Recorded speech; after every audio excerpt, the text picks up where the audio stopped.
morning, all you fellow tea and trailers. And here we are on beautiful Northumberland coastline with gorgeous Bamburgh behind us. And I have to say, the new merch, Heavy Flex Gary, headwear and the hat, comes in a nice ponytail, so top draw. It's a gorgeous morning, so settle back for another episode with Gary and Eddie of Tea and Trails. Enjoy! Hello and welcome to the Tea and Trails podcast. Thanks for stopping by on this breezy but mild day in the north of England. What's it like in bonny Scotland? It's brown, Gary. Everywhere is brown. We are currently, me and the dogs, doing the run through the leaves of leaf, stone or poo. It's just a sea of brown. And if we get up a bit of a pace, if there's a pheasant ahead, and I'm like, what? Can't see what I'm treading on. Leaf, stone or poo. What's that TV show? Is it Snog, Marry, Avoid? It's a spin on that. The trail running version is leaf, stone or poo.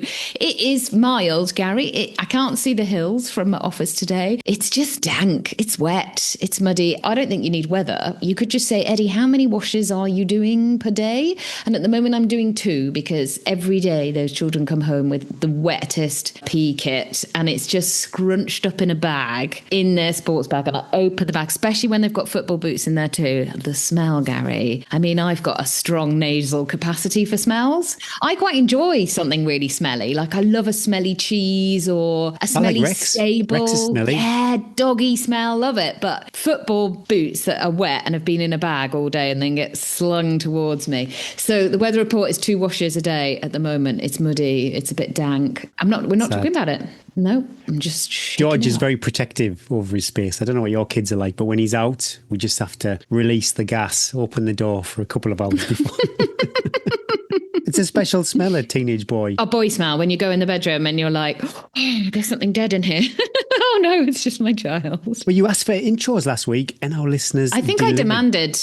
You were a bit like, Eddie, we're not that podcast. You're quite rude. The sack is full. The sack is full. But this week's intro is stunning. Love that bit of the Northumberland coast. You know, miles and miles, sandy beaches, and a little sprinkling of castles too. It is absolutely magical. If anyone hasn't been to Northumberland, I'm sure whichever part of the country you live in, your coastline is beautiful. But it just reminded me, I'm long overdue a trip to Bamburgh. See, you wouldn't like this. We go to Craster, get some kippers. Could I get chips? No, it's like an old-fashioned smokehouse, so I don't think... Look, imagine the smell when we're talking about smells. Kippers. Thanks for that intro, Susan and Jamie. Please keep those intros coming. Email to hello@teaandtrails.com. Kudos, high fives and big hugs to all our patrons and everyone who's joined Patreon over the past week for the price of a cuppa. You keep the lights hot and the mics on. Loads of brands offering great discounts over on Patreon. It's the best way to support the podcast and you can save big time on all your trail running essentials. Don't forget, if you like a snood or a bobble hat, then you need to add your address to Patreon. No address, no goodies. Also join Patreon for a year and you can save 10% on your membership, and if you join the legend tier or above, we will send you a bobble hat too. You can also give Patreon, so if there is a Tea and Trails fan in your life, then spread the love and treat them to the ultimate podcast gift. Oh, you sound like the M&S Christmas advert then. The ultimate podcast gift. Have you watched the John Lewis Christmas advert? No, that's when Christmas starts, isn't it? When you watch the ad. Oh, Bryn sent it to me and I was in the dentist waiting for potential root canal, which if you're watching on YouTube, I'm trying to cover it up, aren't I? That one side of my face is the side. You know that cartoon Deputy Dog? You look like Marlon Brando from The Godfather. And I'm off my tits on codeine. And it's kicking in. Anyway, I was in the dentist trying to sort out whatever's going on in my mouth. And he sent me the advert. And Gary, it's going to get you bad. I might even watch it. I get caught out. I could be walking the dog. Maybe a song will come on. I've been listening to Sam Fender. So emotional. Well, anyway, I was watching the advert. And my lovely dentist came around the corner. And she was like, oh, you're right. You're in such pain. I didn't want to say, just watching the John Lewis advert.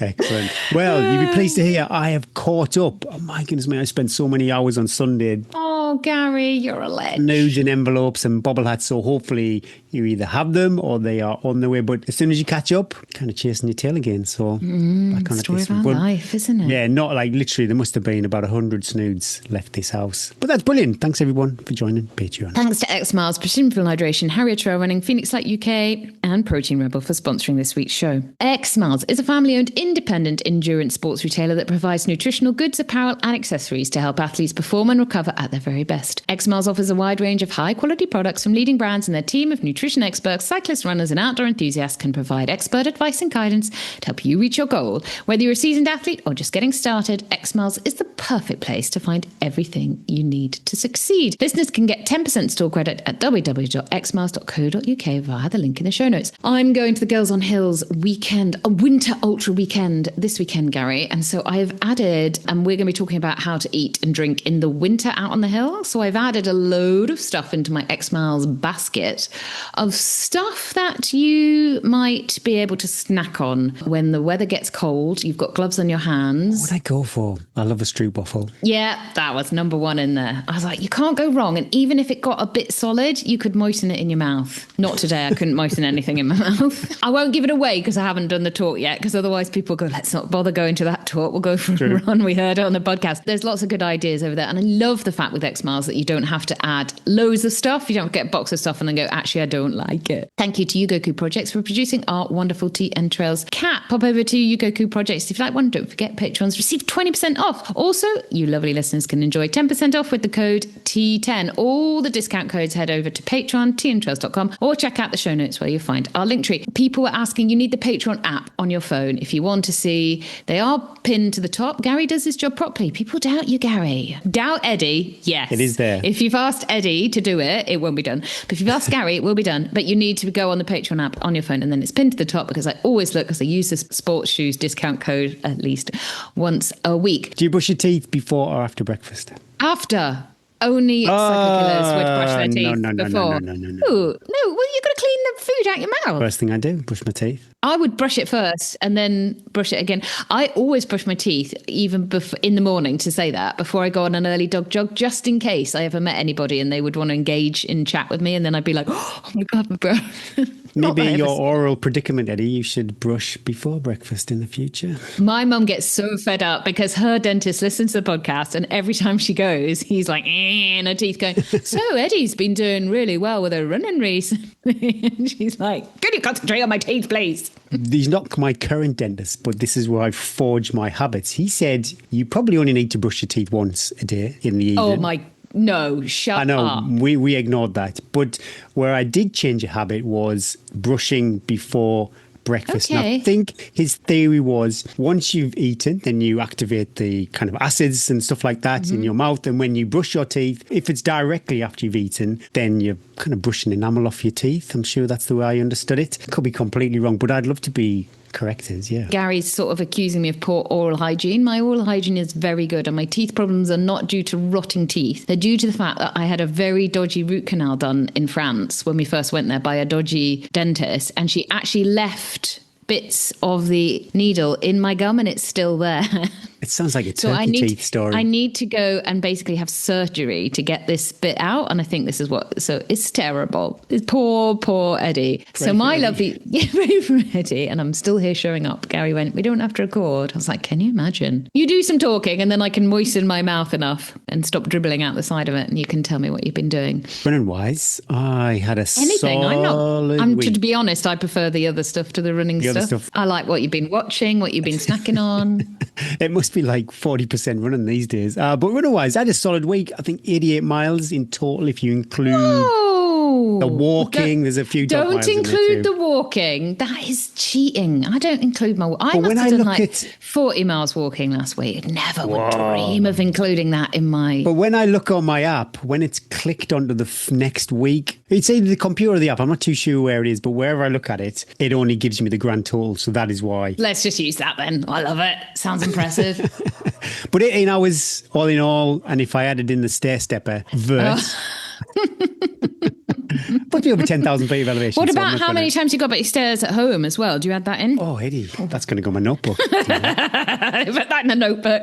We have a friend who, he says his chorus users can educate us here. He says his chorus doesn't have a walk activity, or he hasn't set it up or something like that. Anyway, Okay. regardless of what he does, whether it's a 20-minute mile walk to the pub, everything is a run on his Strava. It triggers the group. Does it trigger you people that Strava everything? Well, I Strava everything. Do you? Because I don't Strava my walks. Like, who cares? I've stopped Strava. Well, maybe I'll go back to it. But for some reason, my chorus arm strap, which is super accurate when I'm running, isn't so accurate when I'm walking. So I could be walking Rex and it's saying like 130 beats a minute. I think I might pick the cadence. Oh, that's weird. I'm not 100% sure what's going on there. So it is skewing skewing all your data. I don't think you need a heart rate monitor on when you're walking your dog. Well, no, if I don't put it on straight away, it's like literally when I brush my teeth, I put the heart rate monitor on. Otherwise, I'll be out for a run. All day? Yeah, because I'll just forget. Does it not cut your blood flow off a bit? It's like a tourniquet. Sometimes I think I know you really well, and then you say stuff like that, and I'm like, it's on there now. Brush your teeth Probably run about 4 o'clock. You've got it on now. You've got it on now, and you wear it all day. To me, putting my heart rate monitor on is that like it's a mental like strap. I strap it on and I'm ready for business. Like I couldn't have it on all day. It would, like I can't wear my watch. You wear your watch. Like I can't wear my watch unless I'm running. All day, all night. Well, I just love all the deets, don't I? I love all the data. You do. You know, I did everything, but I backloaded it again. I don't think it was as bad as the previous week. So I did my 10 times 3 minutes. After our chat, I did strides. 2 to get into the strides and then how many count as strides? Again, I'm sorry, I keep interrupting you, but everything you're saying is very interesting today. So I done 2 sets of strides as well last week, and I started with 4 because the first one, Gary, I thought I was going to it was horrendous and embarrassing. I felt like Phoebe from Friends. Like I'm like, oh. Yeah, how many strides did it take you to do? 2, 3 before they actually you can hit this? Definitely. But I just wanted to hit the treadmill. I wanted to do the first 2 sets of 3 on the treadmill with actual purpose. So I think this time, while last week, I think I said probably the first 2 or 3, I was kind of warming up into it. You know, I just got my heart rate into the right zone. The treadmill says one speed, my watch says another speed. I'm not too sure. When I do my session, I will keep the pace consistent. So for a chunk of that 3 minutes, I am not in the correct zone. But then towards the end, I'm definitely in that zone, maybe getting to the high end of that zone. Is that correct? Or do you go literally sprint for 20 seconds and then slow down over your 3 minutes? I think if you're a 20-year-old male, you can do that. Yeah. But I think as we get older and we're more experienced in 10 by 3 also is a big volume. I think the way you can tell if you're doing it right is that by rep 8, 9, 10, are you still holding that same pace? Are you still feeling strong? Are you still running with good form? And if the answer to that is yes, then you're doing it perfectly. I think if you go too fast in that first 45 seconds, the heart rate's going to go so high, you've got nowhere to go. You're actually going to go beyond the energy system you're trying to work. And the injury risk is so high. So I think you're doing exactly right. And as we always say as well, that 30 seconds after, where you spent the 30 seconds building into it, that heart rate response is still like everything, your red blood cells go, and then it comes down. So it sort of evens it up. And also, isn't it a much nicer way to do a rep? Well, the first 90 seconds, it's quite You feel easy. like, I know, but you have to just be patient, don't you? You have to just be patient. But you've done it a couple of weeks now. So I would say maybe the second half of that workout now. So do the first 5 as you've done it before. And then the second 5, just start a little bit quicker and see what happens to the heart rate. There was a couple of things I was going to play with, either just generally increase the speeds or maybe a little kind of progression of those 3 minutes. So you do, say, 6.5 minute mile and then go to for the first minute, then 6:15s and then down to 6s. I do the first 5 as per normal next week and then play with it that second 5 and see what happens. Because also you are getting fitter as you're doing them. So you do want to progress it. You don't want to just I sit at this same speed. But you can't progress all 10 at once. I think that is asking yourself a lot. But so we just do a little nudge, don't we? We just do a little I'm just going to push a little bit. And I think a lot of running on these faster stuff is confidence as well. Like having confidence in the ability to hold and like mental strength of holding it at that heart rate where you're you're just not tipping over the edge. A lot of it is fitness, but a lot of it I think is like mental confidence that you can hold on for that last 20 seconds that seems to take 3 hours. Form plays a big part into it though, because if I'm trying to watch Vikings when I'm doing my 3 minutes. No. Yeah. It's not like a massive struggle, but it's like an incremental, maybe like an extra percent. It feels harder to do. And I think this is where they make things this second screen that we talked about the other week. I can still kind of get the grasp of what's going on the TV, but I'm just listening. This is like a podcast, I suppose, like a play podcast. But as soon as I ignore the screen and just try and run like I would run if I was, say, in the marathon or a half marathon or something like that, you know, that heart rate, it just drops, say, a couple of beats. It's quite effective. Other than that, you know, I did my steady run. I love my steady 10 miler, but I do have to get myself up for that. Doesn't it seem a long way? Yeah.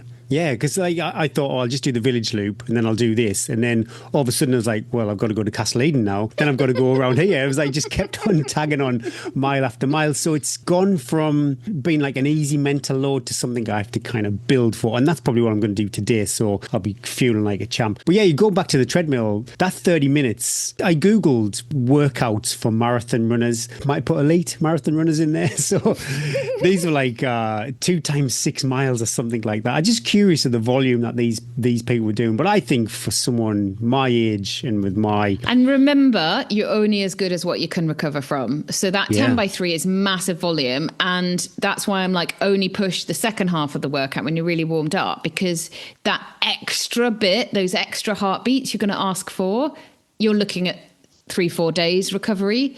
Whereas what you're doing now, you're probably okay the next day. You wouldn't want to do a workout. And then the next day, you're probably like fine to do. So I'm always like, leave yourself an extra gear, leave yourself an extra rep, because when you get off the treadmill or you come back, you never know what's going to happen with life, family, work. I've got to run home. You've got to run home. You don't want to trash yourself so that your immune system is then compromised, that you can't recover, and then the whole week's wiped out. So I think I'm balancing. I seem to be permanently. Yeah, you don't work that hard. I'm not worried about you.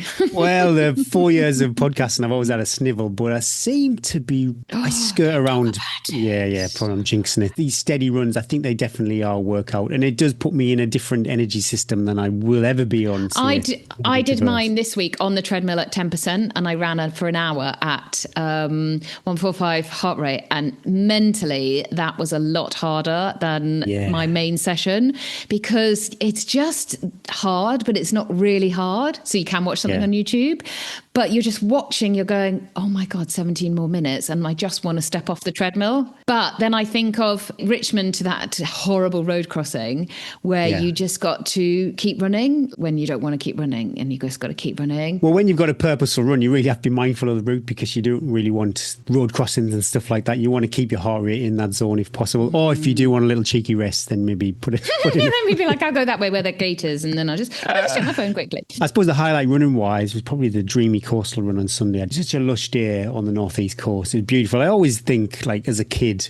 I think it's fair to say it was a shithole with all the mines basically chucking coal into the North Sea. That was not a particularly nice place to be. Now it is absolutely incredible. It's not, it's not like the moors or anything like that, or even further north up in Northumberland, or even that coastal paths that Lucy was on recently. It's not that kind of beauty, but oh my goodness, it's such a treat. It's such a treat. I always toy with this. If I had the choice, if those O'May's houses that come up every now and again, £4 million mansion, would I want a coastal view? Am I going to make an offer? Would I want a coastal view or like mountains? It's a big question. We ask that one a lot. It's a tricky one, isn't it? I never get There's tired something of about the sea. Yeah, there's something about the power of the sea. 2 strength sessions this week. I keep trying to get to 3 and then be consistent with 3. So I used to do like an all over workout purely for the reason that I would not get to the gym as much as I wanted. So I thought, well, at least I've worked all the body. But now I'm trying to do my lower body, which I do on Monday, and I'm simply faithful to that for the past few weeks. Then I'll do a core routine, and then I would do like a general all round body. So I'm neglecting everything from the waist up is being neglected at the moment, which didn't want to say anything, but I need all the help I can get up there. My guns and my pecs are not exactly they're incredible.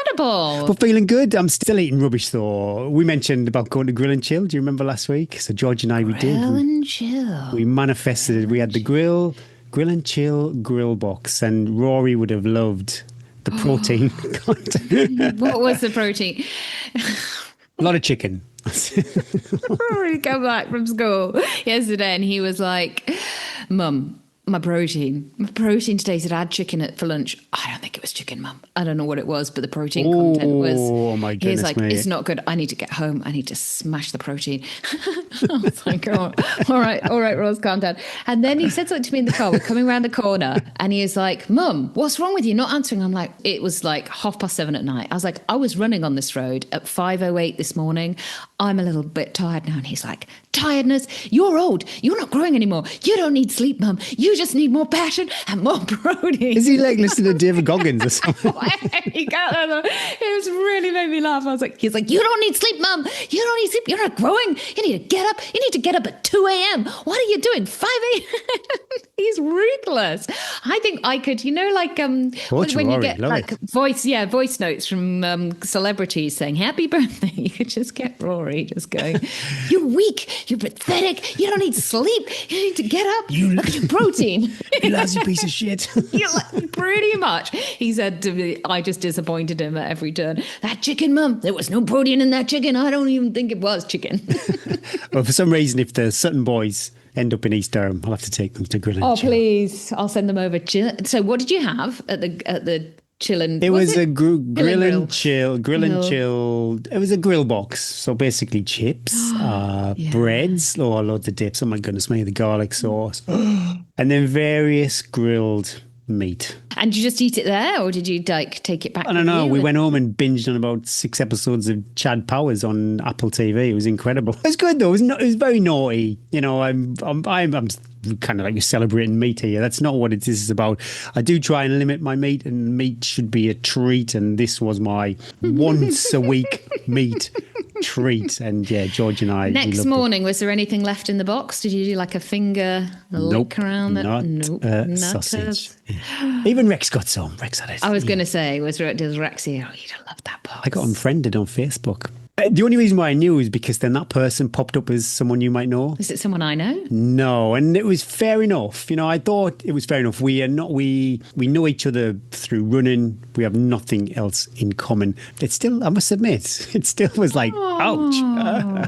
We're still Strava friends. This is interesting. I was gonna bin them off Gary, from Strava. That'll teach them. Oh dear, you're. Oh dear. Would we just don't worry about it, Gary? I would say. But I've got a few friends on my social media who are, it's nothing against them. I just don't think we're similar. You see, this is the funny thing. Do you put yourself in an echo chamber and surround yourself with like-minded people? Or do you broaden your horizons on Facebook? And running especially is wonderful, that, because you could be running on the trail with 10 people and they've all got different jobs, different politics and everything. And the one thing, the thread that keeps them all together is Tea and Trails podcast. The miles they share on the trail. So I'm torn between being exposed to other people's opinions, and that is healthy as a human, or put yourself in a little echo chamber with like-minded people, and that's, it's utopia, but you're kind of blissfully unaware of what's going on out there. We had a family trip. Well, I say family, this breaks my heart every time we say this, because when we do dinner now, it's only 3 plates and stuff like that. But George, myself and Lisa went to the cinema to see the latest Conjuring film. It's a rare trip to the cinema. I think it's safe to say. Do you take your protein shake as your treat? No, I actually bought some popcorn in the cinema. Guess how much it cost? I know. Oh, £18. Oh, it wasn't quite that bad. So I said, honestly, it's a complete racket. So how much is the small popcorn? £7 for the small popcorn. Medium, $7.50. 8 is large. Which one am I going for? You went for the large. Exactly. You went for the large. I'm not Rishi Sunak. Was Rishi Sunak, he did the medium chicken and the medium spice? Not enough protein. That's not even protein. That was his Nando order. So I came up the steps like this. I've still got popcorn left. In your teeth. But if you don't like movies where possessed dolls, demons making you do horrible things to yourself, maybe you're washing up and loads of blood starts coming out of the sink. Gary, no, what are you talking about? But it's loosely based on truth. I admire you. No, it's not based on truth. Shut up. Loosely based. No, these are like this. There is no truth. These There's no the truth two people about the dolls in your house. 100%. No, can we stop? I don't want to know about it. These are like, no, I'm going to keep going with it. So whether or not they were Ghostbusters or not, but they were like paranormal, what do you call these people who exercise ghosts and stuff like that? And they did exist. And in their house, because they talk about this on the movie, they have this. They have a room in their house. I'm going to start crying. They have a room in their house where they've collected all of the possessed artifacts because they believe it's safer in their house than out there in the world. I am actually laughing now because this is ridiculous. Back to running. I entered a Yeah. race. Rosebery Topping Trail Marathon. Last time I did that race it used to be a December race, in November, December, and it was a winter race, so it was pretty sketchy potentially with the weather. It's now late August. That's going to be a dream. It could be like really hot off those slabs. You see Rosebery Topping on the Northern Traverse. You see it over to your left. Is it as you come the out Matterhorn onto of the moors. Moors?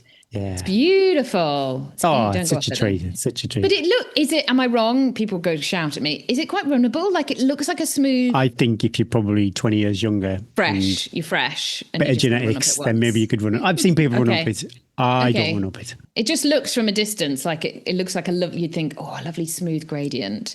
Did you see She Ultra in Portugal? A 12-year-old girl, Arwell Pritchard from Penlyn, North Wales. She completed the She Ultra Portugal, and I think she is the youngest known person to complete an ultra marathon. They shared it on their social media. 12 years old, and she dropped the hammer at the finish there. It was absolutely incredible. Amazing. Yeah, 12-year-old. What were you doing? I was not. It's at ballet school, Gary. I was getting my toes broken and my back stretched. Running was 100% a punishment when I was 12-year-old. I had to cast my loop back to think about what I'd done, Gary. You haven't asked me, but I'm going to tell you. I started the week in a bit of a state because we'd spent the last 4 or 5 days in London with me running around after Debs on the concrete and walking, average, whatever it was, 40,000 steps a day. Kudos to all of you guys that run a lot on concrete, because that last run, I was like, hobble back.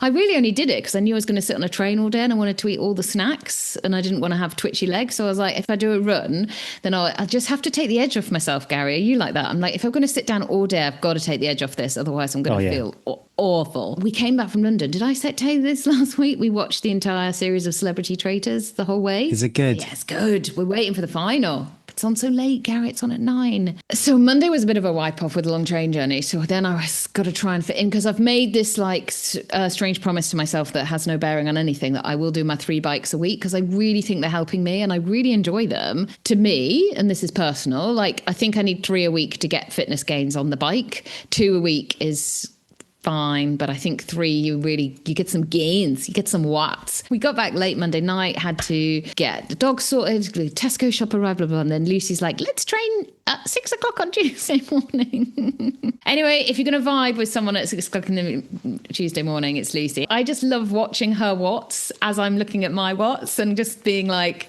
I am youthless and pathetic and, and you're so pushing so much more than us. It was good listening back to when I edited the podcast. It was great. Apart from the 10 minutes of chat, just you and Lucy scheduling your... Were you waiting for like a gem of... I didn't realise it wasn't content.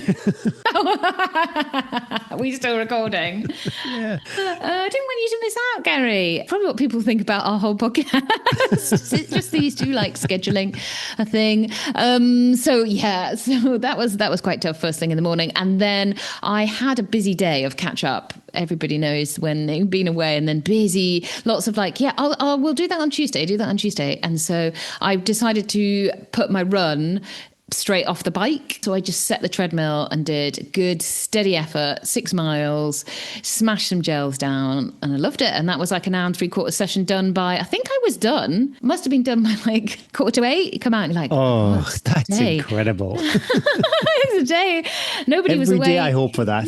Never I'm get like, it. done for the day, I'm going to have a shower. And it's like, whoa. But then by like 10, you're like, I'm half dead. So then it was a bit of a funny week because the kids went back to school halfway through the week for some reason, and trying to juggle that and keep them mildly entertained, plus work, plus a bit running. So I just did a lot of easy doubles, plus my quads were still pretty sore. The biggest news of the week was finally I got my long run so my last long run was Race Across Scotland, which I think was like the 9th of August. So end of October, Gary, the patience this woman has shown, I loosened the reins and I did a 3-hour run. And I was quite nervous about it because, first of all, I always think a 3-hour run makes me nervous, especially on your own, because it's a long way when you start. That first few miles miles and you think, oh my God, I'm going to cover, like, however, you're definitely going to cover double figures depending on how much hill climbing. Oh my God, I got all this to do. And it's such a, once you're in it, as always, once you're sort of like 40 minutes into it, it's less daunting. But I did feel really daunted about it and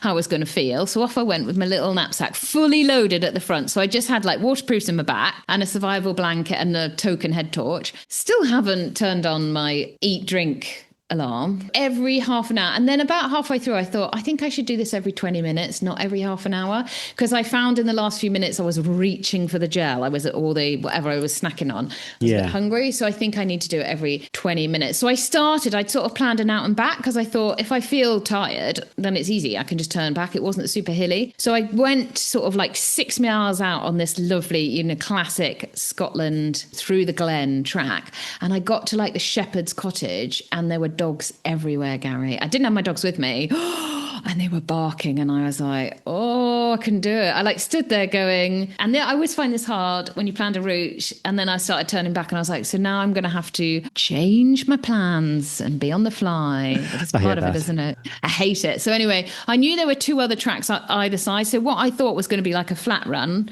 and then I would be like, so I could potentially do like 20-ish miles. I was like, now this isn't going to be 20-ish miles. So it's going to be a lot less miles because I'm going to have to go up the hills. Anyway, that's fine, Eddie. Don't get stressed about it. Don't get upset. So I went either side of the glen and went up one hill. Toxic trait, Gary, that I have. Do you have this when you're exploring and you're going up a hill? I cannot turn around until I've got to the top of the hill. I ran up the track and the track sort of like disappeared into the bog, but I could see the top of the hill. So I was like, I'll just keep going. It's a sign of weakness. Weakness by turning around with nobody ever to see me and nobody to ever know. So I carried on and on. The water is like pouring down this hill. It's just bog and peat. There's no path. I'm like, there's some big holes. I'm like, lizards be swallowed up in this bog. Wow. And I'm like, what am I doing? And it was really steep. I'm like, coming down this is going to, I do not have the shoes and the grip for this. Anyway, I made it to the top of the hill. And then I was like, I was like, please, nobody be filming me for a documentary. I was like, watch this terrible descending. But I was like, I'm not in the mood to fall hard on my ass. And every 4 steps, I was like, whoop, whoop.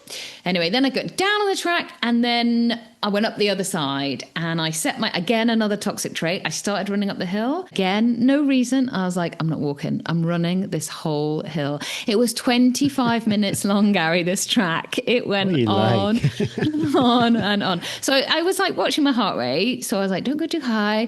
Don't go too high. Just keep just really good. It's really good practice. Just tap, tap, tap. Keep it controlled up this hill. And then I turned. How far into the run are you? So this is my last hour. So then I was like, right, run to the top of this hill. And when you get to the top of the hill, you can turn around and then all you have to do is run down the hill and run back along the track. So tap, tap, tap. And then I started making, do you do this as well? Hey, if I did this hill 3 times, that would be over 3,000 feet. That would be a great session. And in my head, I go, no, that would be too big. No one could ever do that session. So then I'm like, oh, for God's sake, now I'm going to have to do it because I've said to myself, I can't do it. No. So that hill is incredible. It's so steep. You can run it, but like it would be quicker to hike it than to run it. But it's just under a mile and it's about 1,300 feet. Wow. And it's about 3/4 miles. And it's on a track. So it's super easy underfoot and it's dry. So it's easy descending as well. And there's nobody there. It's literally in the middle of nowhere. And I was like, this is a great hill to go, like, such good training. So watch this space. Now I'm going to have to do it 3 times. Done it once. Next time, maybe I'll do it twice. But I was happy then. I got back down on the flat and ran back down the valley, back to the car and felt incredible. Smashed my gel with 10 minutes to go. I thought of you. I didn't realise it'd been so long since your last long run. Well, that was the thing that I sort of gathered from all my research, and the one podcast that I could find on running and anemia was like, it's the long runs that really smash your red blood cells and generally don't help with like building your iron stores. And but also they just leave you so tired. We always talk about how tiring, however fit you are, a 3-hour run is. Your long run is always tiring. So compound that with the fact that you've got no iron as well. So that's why I've been like really cautious and really careful and really listened. And I also wanted to do it on a day when I wouldn't then just go straight in the car, straight to kids stuff and not be able to fuel. So it's been a while since I've had a bit of time. So then I could come home, eat, be near food, arm's width of thousands of calories and have a wee nap, Carrie, because I do think, is there anything better than an empty house, a full belly, a long run, and a 20-minute nap? And we know that the dogs are not allowed on my very expensive sofa, but when it's nap time and it's a bit cold, Can't believe these mixed signals. You feel these little paws come up and then you feel both paws come up, and then the little ears snuggle up, and then you just go, I'm not going to open Then my they start eyes. dreaming and they twitching. We're just gonna snuggle in here, and we're gonna pretend that you're not really out there. Oh my god, it was the highlight of my year, I think, that nap after that long run. Well, I've kind of felt like it was like the end. I'm getting, the iron stores are still very, very low, but then I'm not dead anymore. I can put a little bit of a line now. Once you can do a long run, I can really start thinking about the future again, whereas I've been like just paddling and treading water and rebuilding and being really patient, and now being able to go, yeah, I can go on some adventures, I can do some long runs, and I'm just like a normal person. Yeah, I'm tired afterwards, but I'm able to function, and then I was fine the next day, and I feel like I'm still getting stronger, so that's all good. But yeah, that's a long time, isn't it? I mean, that must be my longest period, apart from maybe building back from pregnancies, of like but it also proves that when you've got years and years of running and endurance under your belt, that actually you cannot do a long run for a long time. It's so important as a person to have that time of like, and I think you need the long run for that, for like you say, like the first few miles, the noise is there, and I find I can't settle. My brain is like something in Mission Impossible, like Tom Cruise's dialogue in Mission Impossible. It's just like, and then as it goes on, you find your zen. You might not find your flow. It might still be hard work, but it does quieten, and you do just get that deep load of fresh air and ozone that you can't get from anywhere else. So I've had loads of messages, and we're doing a special episode next week on training with anemia, signs and symptoms to look for, things that I've done, tips and tricks. But if you are struggling with either an iron journey or an injury journey or something, having the patience, knowing that it will work out. Breathe and believe. Though I've got a new saying rather than breathe and believe this week, Gary, after my teeth incidents and a really busy week. Believe, don't breathe, Eddie. Just believe. I think Rory would con that one too. Don't breathe. You don't need to breathe, Mum. Just believe. Oh, jeez. So there we go. I feel another scoop in the fitness bucket. Every time, Gary, that I get on the treadmill, my watts yesterday on the bike, I was like, so when I'll give you a bit of figures because people do like the numbers. So when I do a lot of the 20-40s on the bike. So you push really hard for 20 seconds and then you have 40 seconds recovery. It's like a stride, but you don't have as long recovery. So the heart never, so you end up, say you do 10 or 5, that whole bank of work is in quite a high heart rate, though actually you're only working for really concentrated effort. And I think it's really relatable to running because you are recruiting those muscles. So you're going fire, fire, fire, power, power, power. And then when you ask your body to run uphill, it's like, I know how to do that. I know how to generate power. And I do a lot of that. My watts are 100 watts more than when I started 8 weeks ago on my little bike cross-training journey. I think that's a little bit of fitness, but I do think like the iron and all the women that have reached out and I go, I didn't believe it that you would feel better after 3 weeks, but you do. Can't remember who it was, but somebody said one of my biggest worries was that I wouldn't feel better and that I wouldn't be any better. And I'm just rubbish. And I remember feeling that. I remember thinking, suppose the doctor says, oh yeah, you're normal again now, Eddie. And I'm like, but I still can't do it. But it's not, that won't happen. You will feel better. And I think that's the same if you're injured. And it's all like if you've got a bit of a sore glute or a bit of a sore calf, you can't see past it because you're like, you hyper focus in on that. But if you go to the GP and you've got some symptoms and they test you and they go, oh no, everything's fine. And that does happen, doesn't it? That does happen. Oh, I send big love to anybody that's on a journey of some sort, health, mental health related. Just hang in there. Believe, don't breathe. Especially if you go into a teenager's bedroom. What a catch up, Gary. Thanks, Precision Fuel and Hydration, for supporting Brew the Coaches. Their website and newsletters are such good source of knowledge, articles to read and YouTube content to binge on too. On YouTube, you can learn how to fuel an ultramarathon what pro runners carry on race day, and how to nail your marathon prep. Precision Fuel and Hydration helps athletes personalise their hydration and fueling strategies so they can perform at their best. They will help you know your numbers too. They have a handy free online sweat test and nutrition planner. Head over to www.precisionhydration.com. Don't forget, patrons get 20% off, a whopping 20% off. But if you would like to try Precision Fuel and Hydration for the first time, then you are in luck. Use the code TEATTIME2025 for 15% off your first purchase.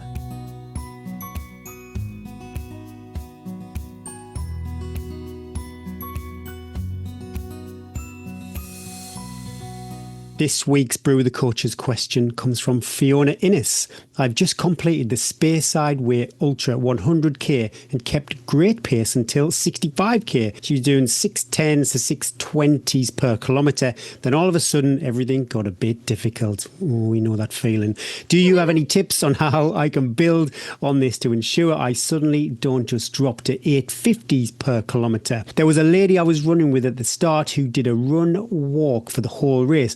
I don't know the combination, but she came crushing past me at 75k. Oh, it's the heartbreaker move. I love it. Looking so solid. Any help, advice would be amazing. Oh, and I did finish third. So I did okay. Crushed it, Fiona. Podium finish. That's fantastic.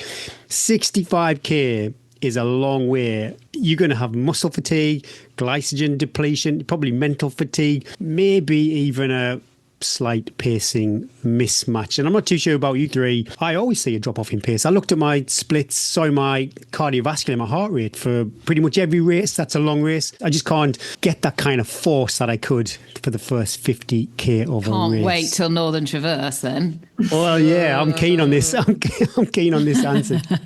Jason, yeah, how am I going to crush Eddie? Yeah, it's definitely...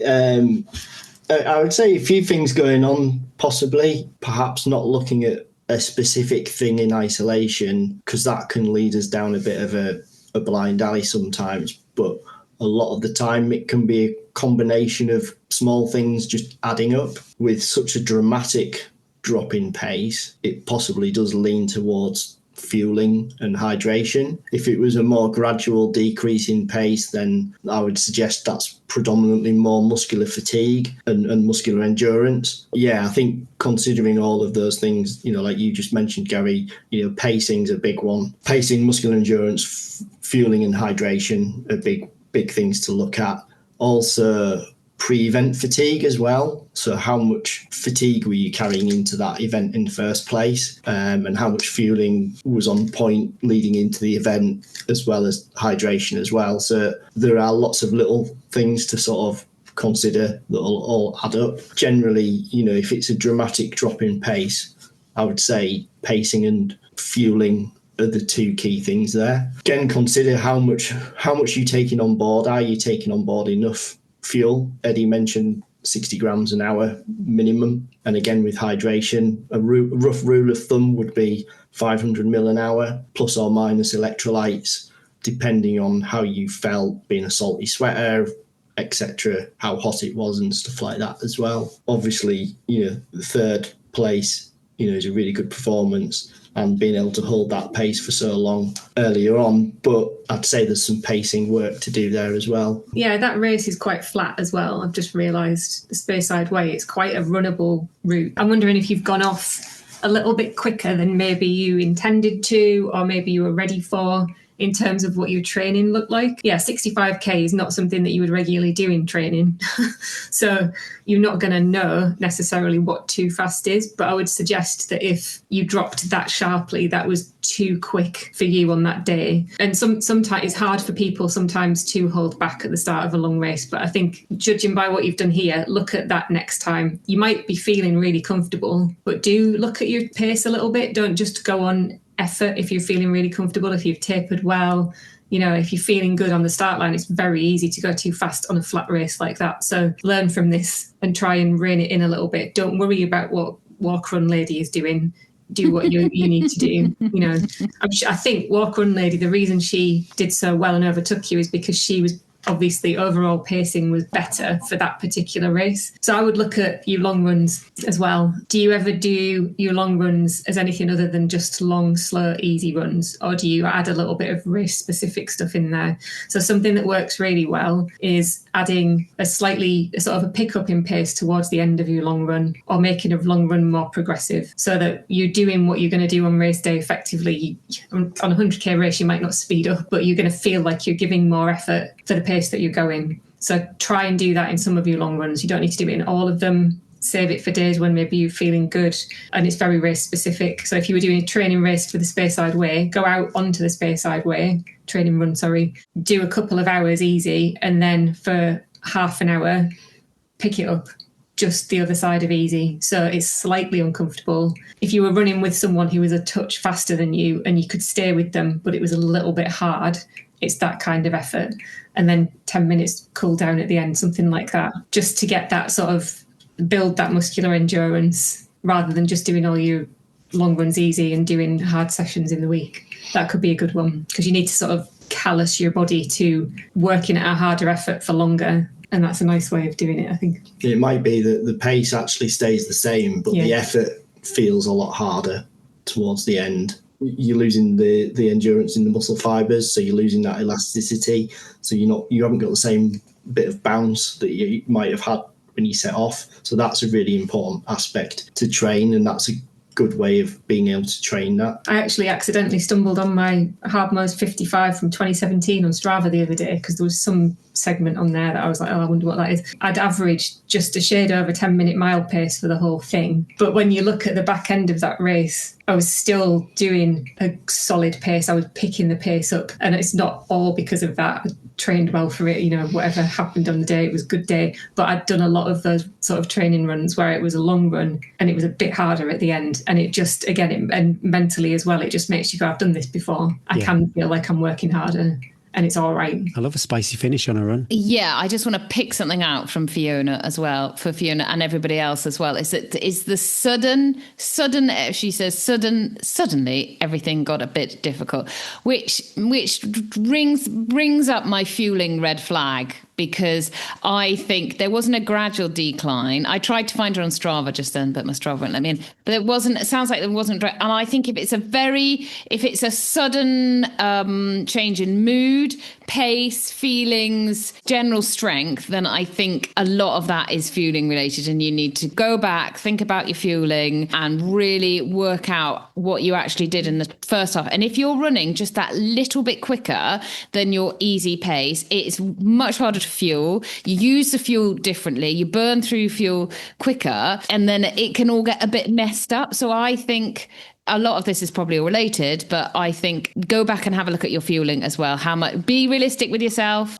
Sometimes it's hard to look back on stuff and be realistic with ourselves. It's much easier for us to sit here on Zoom and go, do this, and we've all done it all wrong all the time. Every time I run too fast and I don't fuel enough. So go back and have a look at your fueling as well. And I'd say, and again, if you get to this point in a race or in training and you feel this way, and you're not just Fiona, but anybody else, you need to fuel more. This is your body saying, I don't have the energy. My brain, we're fueling not just the muscles, but the brain as well. So in order to get the brain to go to that hurt locker place and stick with that pace, it needs to be really well fueled all the way up to this. You can't be relying on your dregs, which you probably did to drag yourself in that last 25k as well. So muscular endurance is super important, but also that fueling to the end is super important too. I'd also say, Fiona, it's probably worth as well maybe having a blood test as well, and just checking, because that sudden loss of energy as well might be something else, a deficiency somewhere else in your body as well. So it might be worth a pop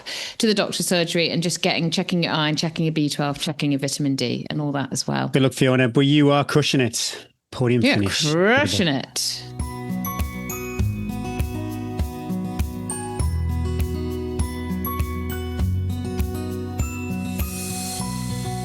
Thanks, Harrier Trail Running, for sponsoring our Strava Club and Tales from the Trail section. I've been remiss at my Strava kudos, Gary. I shall get back onto that. What shall be my tag this week? Your barometer. What's my barometer? I've done early ones. I've done pictures. I think I might do sessions. If you've done a session. You've done a session. You've done a session and you've labelled it, because also I like a give me deets. You're putting on Strava, I want deets this session, and I want to know the pain score. Anyway, sorry, Harriet. I like it. Harriet is the UK's fastest growing brand for trail runners, providing specialist kit designed for superior fit, comfort and function with the best customer support.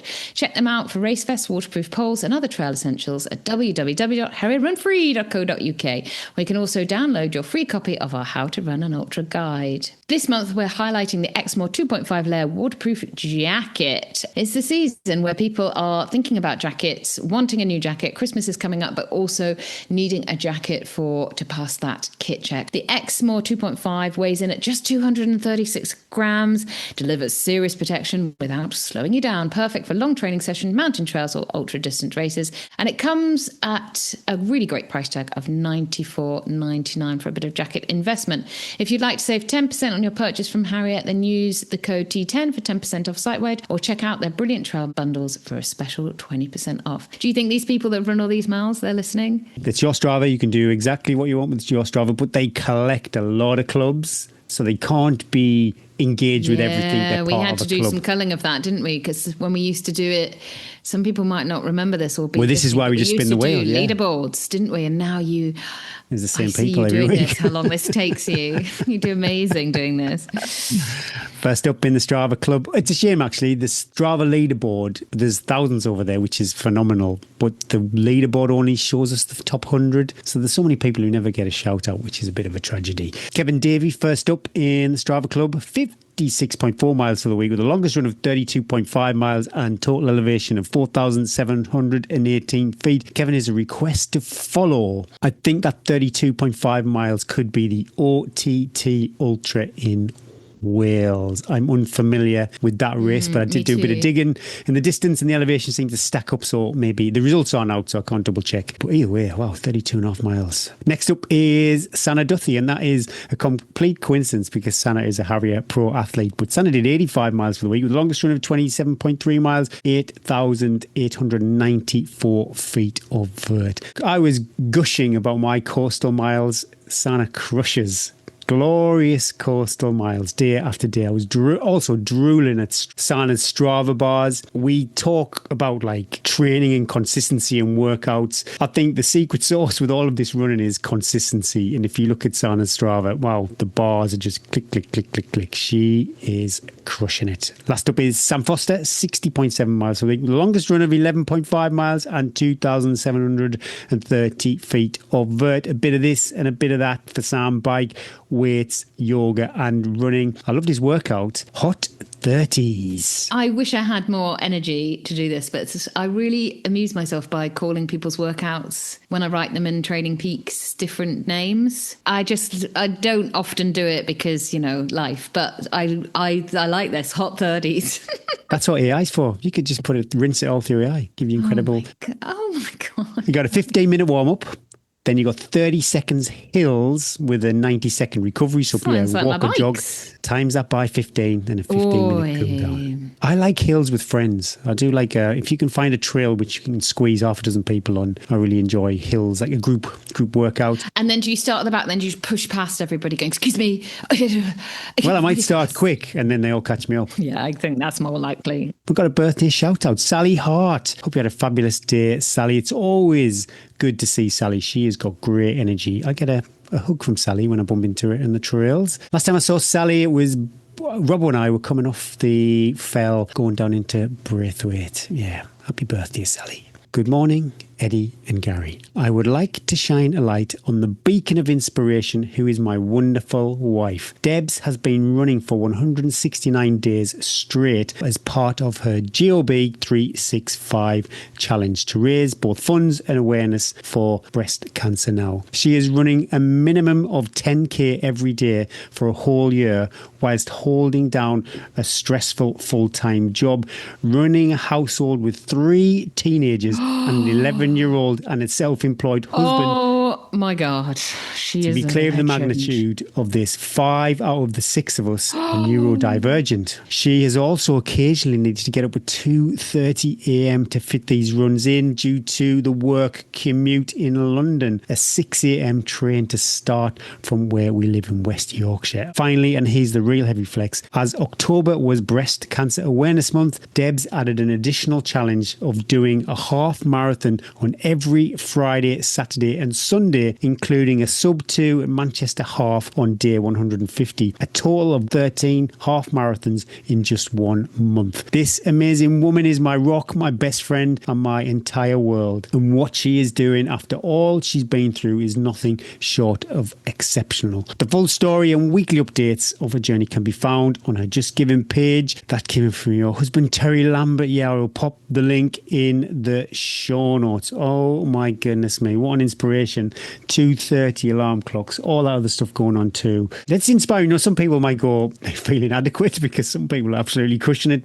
I think that kind of stuff just needs to be celebrated and shouted. Absolutely wonderful. If you have a mate who's flexed or orbited the sun one more time, then email hello@tntrails.com. You need to pop heavy flex or birthday shout out as the subject. Tales from the Trails. This Tales from the Trails is from Beth and Logan. Hi, Eddie, Gary, and all the coaches. I'm a fairly new listener, but I'm well and truly hooked and have been binge listening to a load. You've accompanied me in all sorts of places, from hills to walking to the shop to trying to drown out my partner snoring when she's got a cold. Nothing more enraging. And even the occasional bath. Too much information? Never. Did you know the podcast? You've listened to enough. I was listening to episode 115 up on the Central Beacons on a bit of a milestone run. I was struck by Jane's story. Inspiring, and so glad she reached out because the hope and advice she received from you guys has absolutely stuck with me. I wanted to share my own story, which has some similarities with Jane's, so in a different guise, and I've still got all my lungs just about. I'm 37, and last year I was the fittest I've ever been, running for Wales in 2 mountain running events and qualifying for Team UK and the Netherlands randomly to run in the Golden Trail World Series Grand Final in Switzerland. I couldn't believe it. I was not a sporty kid whatsoever, but I bloody love fell running and the mountains, so it turns out I'd found my niche. Then that night I woke up in agony, searing pain in my left leg, and no joke, my whole leg was ginormous, like big, hard, red and angry.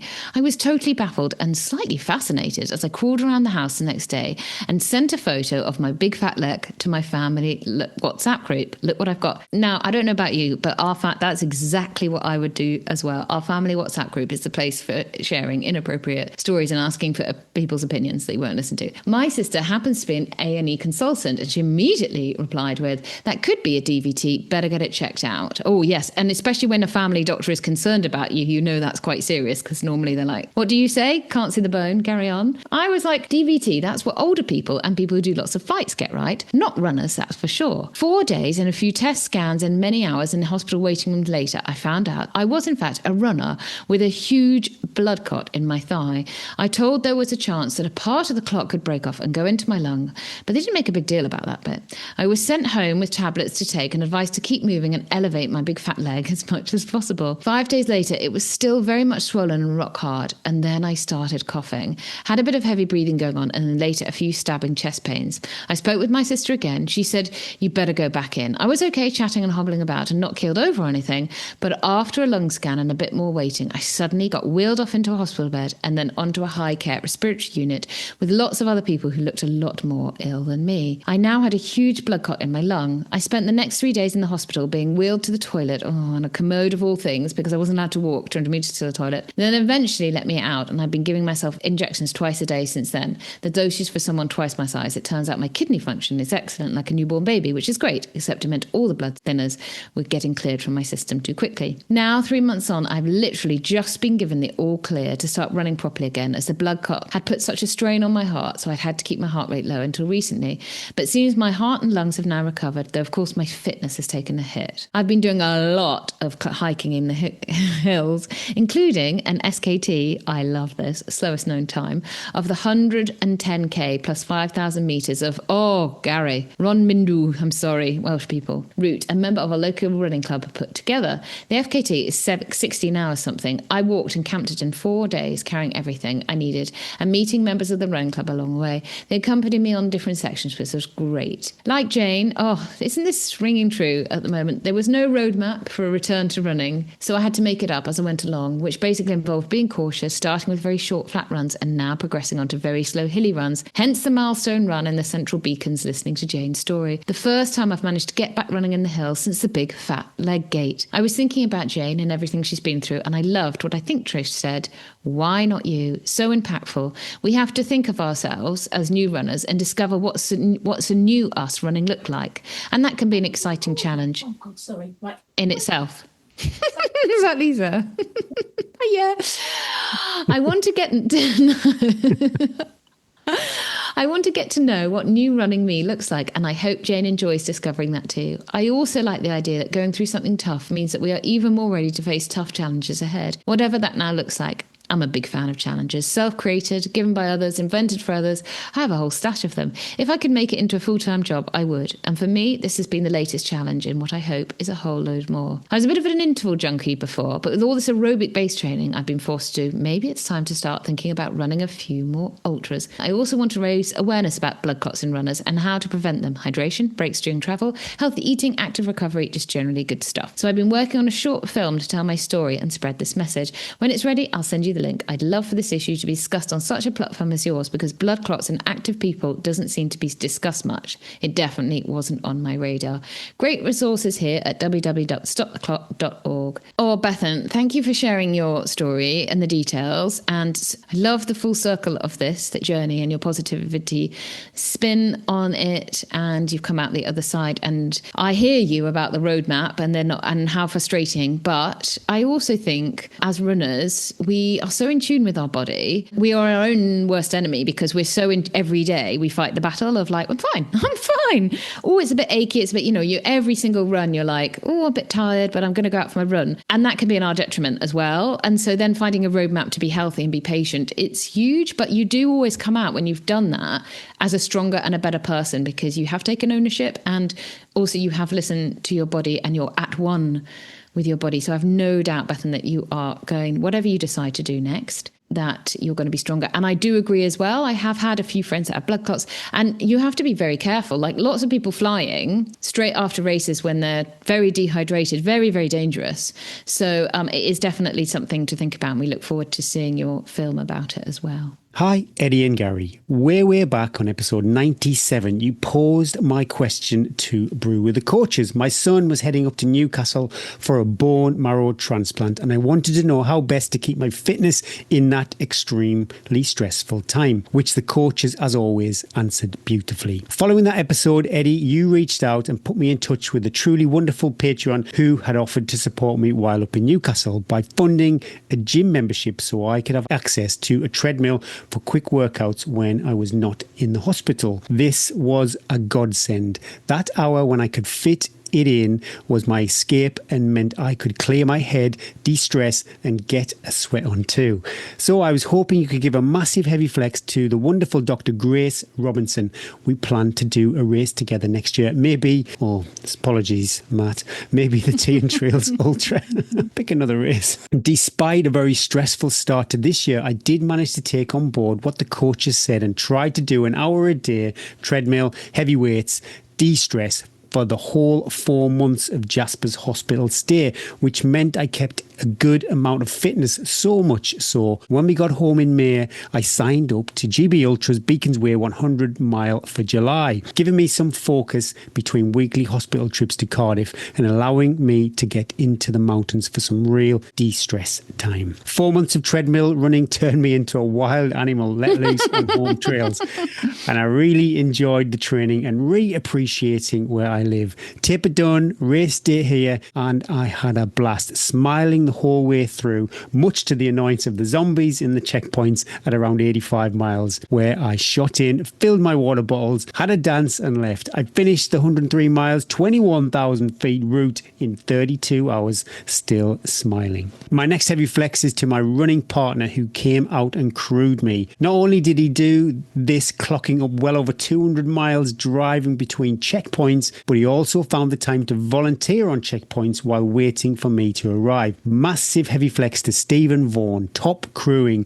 We have an entry to the Lakeland Hundreds, so we're going to do that together next year. Very exciting. So that leads me to my last and most important heavy flex. My son Jasper, for going through 12 rounds of chemo before having a bone marrow transplant and finding the energy to dance the whole way through. What a little hero. Jasper is doing well and has recently started doing junior park run. Still a long way to full recovery, but stronger every day. And with a PB of 12:52, he will be faster than me soon. Gary and Eddie, thanks for keeping us all company on the long runs. Kind regards, Matt Smith. Thank you, Matt. My goodness me, that's just lovely people coming together. You know, Grace and Stephen, and then that little warrior Jasper. Great to hear recovery is going well.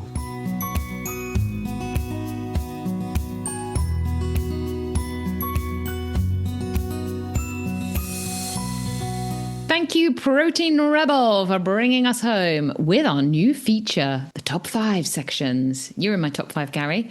I'm not sure you're top. Sometimes you are. Sometimes you're 5. You're sort of I'll take 5. Midpoint. Yeah, you put sort of like 3, 4 this week, so you've done all right. I could give you a rating every week. I give you the choice of not recording today. That bumps me up a couple of spots. Yeah, but I have a feeling that this is going to be ongoing, and I think tomorrow's only going to be worse. But thank you. You're always so kind to me in all my ailments.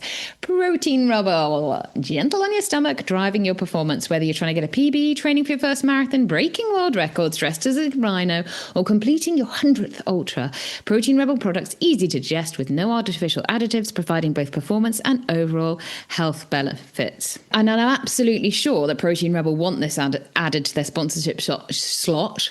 But if you do have an infected something in your mouth, you can just add the protein powder to today I had protein powder, cashew, milk, raspberries, seeds, and a banana and some nut butter, and mixed it all in, and I ate it like a toddler with a spoon and a bowl. And so I will not, even though I can't chew, I will not skimp on my protein. Rory's not copyrighted that yet. So Protein Rebel, if you want to add that onto your tins, more bash and more protein. If you're over 40, you don't need sleep. If you'd like to buy some award-winning products, here we go. Use code T15 for 15% off your first order at proteinrebel.com, or patrons can enjoy 15% off every order. So if your teeth are feeling a little bit dodgy, stuck up on that protein powder, pop over to Patreon for that discount code. So we haven't decided. I said to Gary, let's do this as I do with every section of the podcast. And you're like, oh, another section, Eddie. But top 5s, because I like number 5. We often get asked questions and I see them over on Facebook. I'm like, what shoes should I use? What strength exercises should I do? What jacket should I wear? So I thought we could do this little segment and we'll pick a different topic. And if people want a top 5 topic, feel free. Send us an email in. Can you do top 5 Netflix programs to watch on the treadmill? Or can that be next week? So this week we're going to start super simple, because especially as we're going into winter, Gary, and people are thinking about gym membership, lots of my athletes are getting into that gym now, not just home dumbbells, but going where the big weights are, where the big lights are. So you might be thinking, and it is a huge barrier, what do? I don't really know what I'm doing, but I want to know the time that I'm doing when I'm in there, that I'm actually doing something of purpose. So we've written down top 5 exercises, and I wrote mine, you wrote yours, and there's a little bit. I would just like to caveat that I am a qualified strength and conditioning coach. So I'd like to caveat I've got no. But you've got absolutely. You've got lots of experience though, and you go to the gym, so you can pick out stuff as well. And I always think it's important. I think it's important for me to say that I'm literally not qualified. I do think that there's no point going to the gym and doing exercises that you hate. Life's too short, Gary. So if you're like, I hate deadlifting. It feels horrible. Then don't put yourself through it. You're not going to the Olympics. Find a different exercise and do something different. Okay, so what's your top 5? I'm not a fan of the deadlift, only because of, if they had the different trap bar, I would probably do the deadlift. But anyway, they do have the trap bar, Gary. It's in the corner and you don't like setting it up. No, but it's not the cheat trap bar where I'd have to bend down too far. Anyway, so I will do the single leg deadlift. And I also like a lot of single leg or single arm exercises, because maybe the stronger half of my body might compensate for the weak half of the body. Do you use a kettlebell or a dumbbell for that? dumbbells in the gym, kettlebells at home, balance hamstrings, glutes and core. I like a seated calf raise. I prioritize that over a standing calf raise. Somebody said Why? What's your thoughts on that? Well, someone said you works your soleus more doing the seated one. I think Robin Cassidy would be the absolute. She is the calf. Not only are her calves sensational, but I actually think her professional life is based on calf rehab. I don't know if people do like overlook calf raise. Totally, they do. Is that your biggest? Yeah. Is that your biggest muscle you use when you're running? Your calf? No. What do you think your biggest muscle is? Oh, your butt. What's he said that. Well, it's super important. I know that. Calves are super important, and if you don't do your calf raises at least twice, if not 3 times a week, especially if it's a little bit of your weakness, you're failing yourself. And again, I would do that single leg. So I will do squats. We've got a machine so I can independently do each leg on that too. Again, because I know I'm stronger on one side of the body, so I like to keep the weight the same. Again, that's just key running muscles. Again, you've got your glutes, your hamstrings, your quads. I love a lunge. I don't care how I do a lunge. Forward, backwards, walking lunge. When I visualize, similar to a squat too, especially what we do with trail running, it mimics the mechanics of running. That moment when you move and you're like one leg and you're moving forward, that whole balance, proprioception that's going on, and then the mobility in the hip and the knee, I think it really highlights as well when there's an area of tightness. Just think you have to be very cautious because you can be tight in the hip and the knee. And if you are, then you can use lunges a bit more in mobility, especially at the start of a session. Don't add like weight because that can be a little bit injury, a bit of an injury risk as well. Do you visualize, you may be on a more of an aggressive trail and you've got to step up to get yourself to a higher part of the trail. I just think that's the lunge, that's the squat, that's where all those muscles are coming in. The only problem is when you do the single leg stuff, it increases your time in the gym because you're doing, well, some of the machines, like say the squat machine where I'm sitting down, I'm using each leg independently, but I'm doing it at the same time. But for the single leg deadlift and this calf raises. Sometimes, you can go, 8 on each leg, 3 times through. That is quite a lot of, but then just make that your main section. And then in between the rest, put your core, just make it a bit shorter. I think a lot of people think they need to be an hour in the gym. I don't ever have an hour to do my strength work. So I just break it up and probably 15, 20 minutes and I just do it. There's nothing to say. That's why would you're going to get more from doing an hour. Yes, you're going to be working on tired muscles. Is that better with the sport that we do? But actually, I think I get more out of myself by 3 times a week when I finish my run. I do my squats and I do heavy squats and then I mix it in with some core and some arm work and it's 15 minutes. And then the next day, it doesn't ruin me. I can walk away from it, so I'm not feeling that. And also, it's just, I think the most important thing... Cup of tea.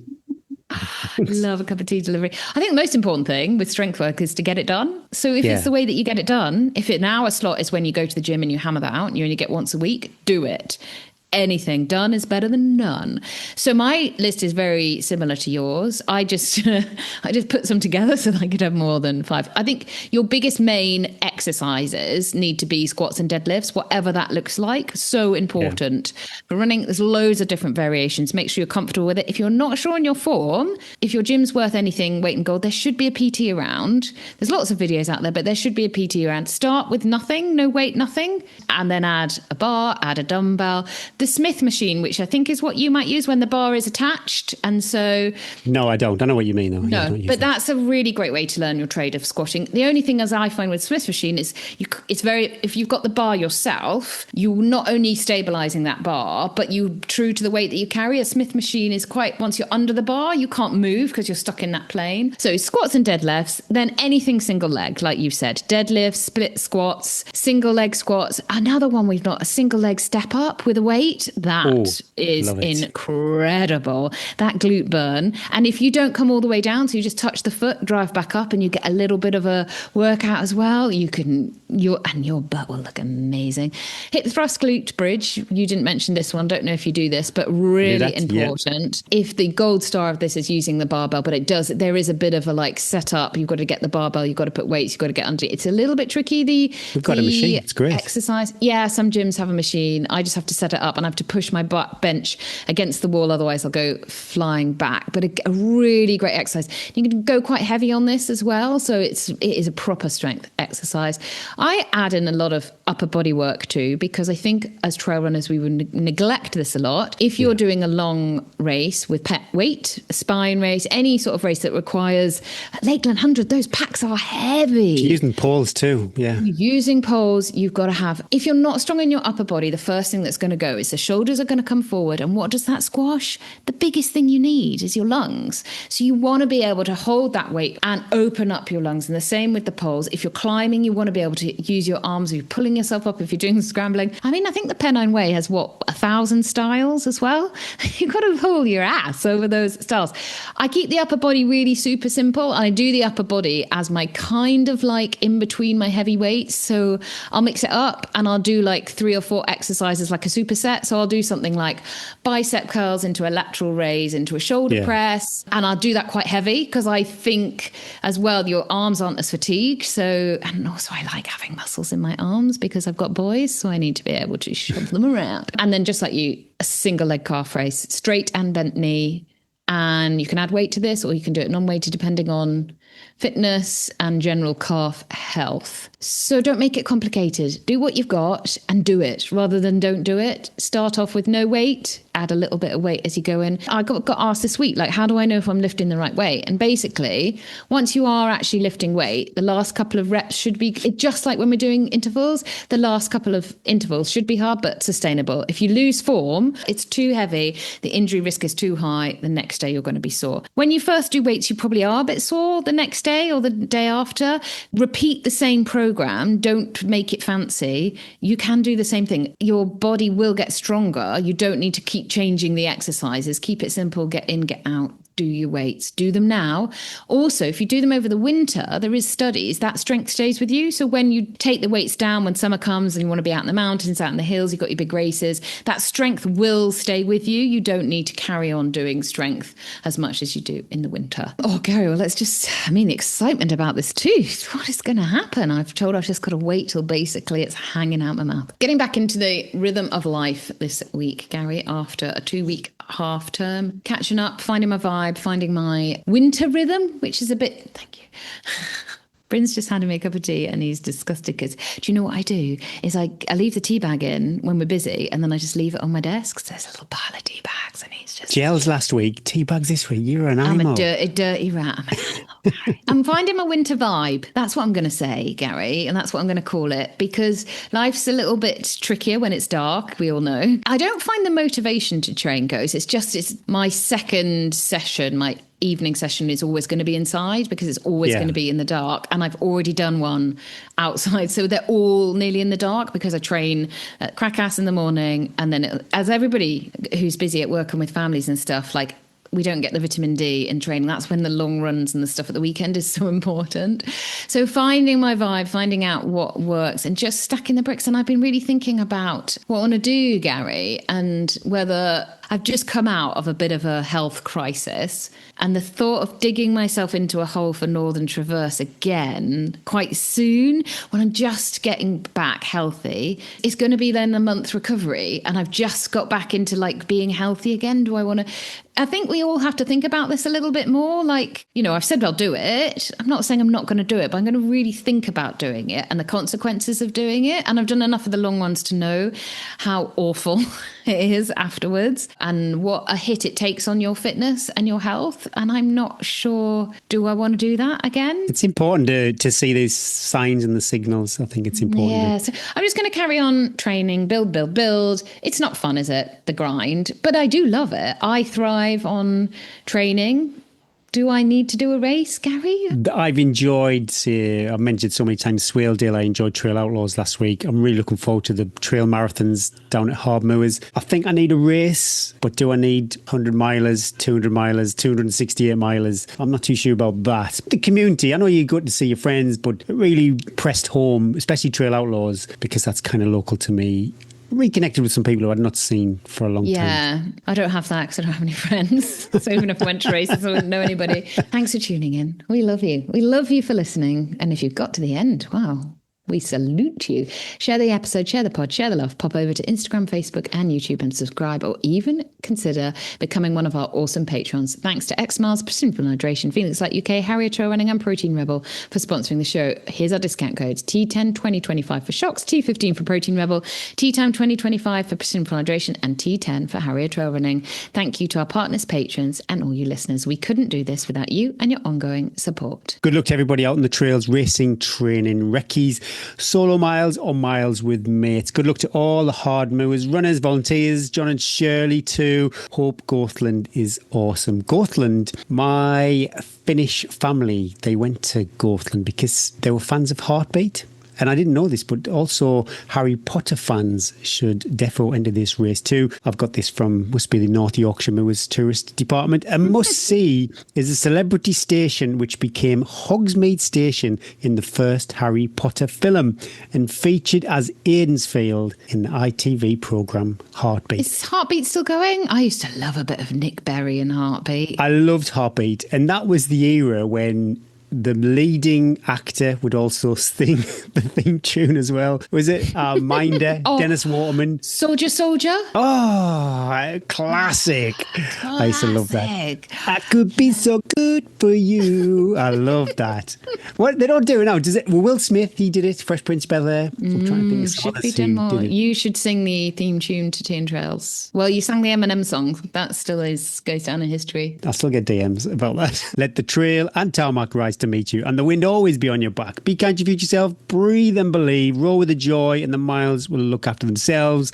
And if all else fails, chase the ball. My name is Gary Thwaites. I'm Eddie Sutton. And that was the Tea and Trails podcast. I'd like to put a caveat on the Jason Cavill chase the ball motto, because they came to stay last week and their dog did chase the ball, many balls, all Rory's footballs all around the garden. Destroyed. And destroyed his dreams and hopes. But not the Champions League ball. That was put into the bench. So when you do chase the ball, try not to puncture them. Naughty Moss. Naughty Moss. Naughty Moss. Delicious. So when you look as good as Moss, you can do whatever you want with that little collie head. Yeah. And goes, so sorry. I just couldn't help myself. Imagine that, being so driven, you just can't help yourself. That instinct. I see it with Rex when a bike goes past. Well, He it's thinks you in the a cookie deer. jar. It's you in the cookie jar, Gary. That you're driven. It's your instinct. Like Lindy's a bird dog. You got a cookie jar. You can't help it. It's what you're bred to do. Yes, my weakness, my Achilles heel.